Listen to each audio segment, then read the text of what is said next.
to EMO Lacrosse, where we talk everything field lacrosse. Got a lot of PLL action games today and tomorrow. Today is Friday, tomorrow is Saturday for week 3. Let's dive right in and get you some quick picks. Water Dogs versus the Atlas, Friday at 5 p.m. Central Time on ESPN+. This one could be fun with both teams sitting at 1-1 and a battle that I think will make for an exciting game. My eyes will be on the matchup between the Atlas offense and the Water Dogs defense. The Atlas should win time of possession here with Baptiste at the faceoff X. And through 2 weeks, we have seen the Atlas show us their ability to threaten defenses with both the midfield and the attack. To me, and I've said this multiple times, behind the Archers, this is the most complete offense in the league. The Water Dogs are truly going to have to cover the full field while playing defense, which makes it very difficult. Whereas on the other side of the ball, it's pretty simple. The Water Dogs do not have the offensive firepower that the Atlas has. They need to get shots past Jack and Cannon early and often. They also need to try and use Michael Sowers to open up opportunity for other guys on the field. He can't play hero ball and expect to win week in and week out in the PLL. He's going to get beat up, and it's just going to be hard. Water Dogs need to move the ball around. We all know that the Atlas are going to focus on him, and rightfully so. How can you scheme your way to make the Atlas worried about other guys on the field? I haven't really seen that they can. I've got the Atlas in this one. Chrome vs. Cannons, Friday, 7:30 Central Time on ESPN+. I'm in wait-and-see mode with the Cannons. Yes, they are improving. They were much better in Week 2, I thought, than Week 1, especially offensively. But the defense has been the main issue for this squad. And it was last year. It's the same story. They add CVR to the pull unit, which needs to bring some type of spark to this defense. The good thing is last week, the Chrome were completely one-dimensional offensively.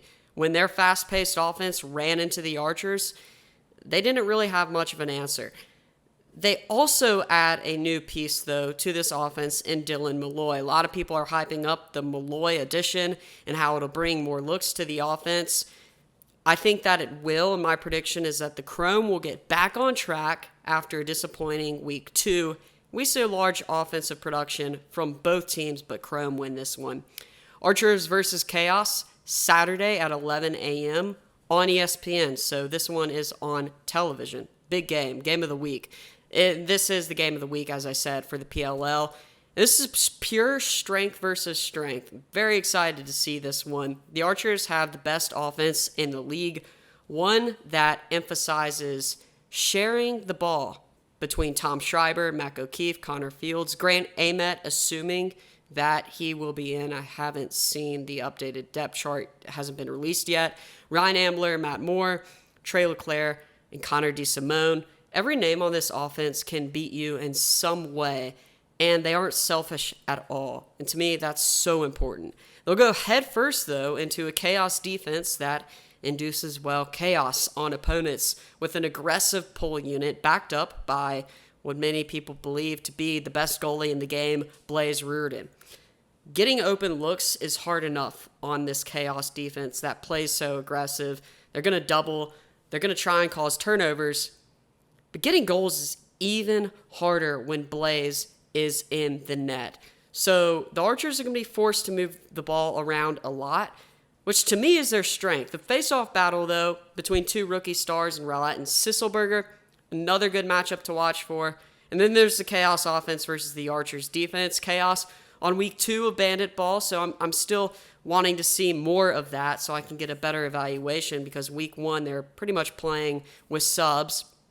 The Archers have seen the rise of Brett Dobson, though, between the pipes. He's been electric and competing with Blaze Reardon as one of the best goalies in the league currently in terms of statistics. I know Blaze is probably actually the better goalie overall. I'm just statistically speaking so far through 2 weeks. I'm going with the Archers, though. To me, the most complete team in the league, but this is a real test for them and their offense, as the Chaos are going to challenge this team defensively. Redwoods versus Whipsnakes, Saturday at 6 p.m. on ESPN+. Oh my gosh. I am about to pick the Redwoods to win, making the Whipsnakes 0-3. I think I am, and you know what, I'll say it, I am in shock. It's not because the Whipsnakes are bad by any means. Although the record says so, they're not on the level of the Cannons. But the Redwoods have been fantastic defensively, as one should expect. But they've taken strides offensively with John Grant Jr. as the new offensive coordinator. We've mentioned this in past videos. They have an absolutely filthy attack line that has Rob Pennell, Ryder Garnsey, and addition Wes Berg. They all complement each other really well. And the Whips defense hasn't really been up to par through the last 2 games. Last in ground balls, last in caused turnovers. And they've had 24 goals allowed at 12 per game through 2 weeks. That's in the bottom half of the league. To me, it's all in the defense. And I haven't seen anything where I can say I really trust the Whip Snakes defense other than at goalie.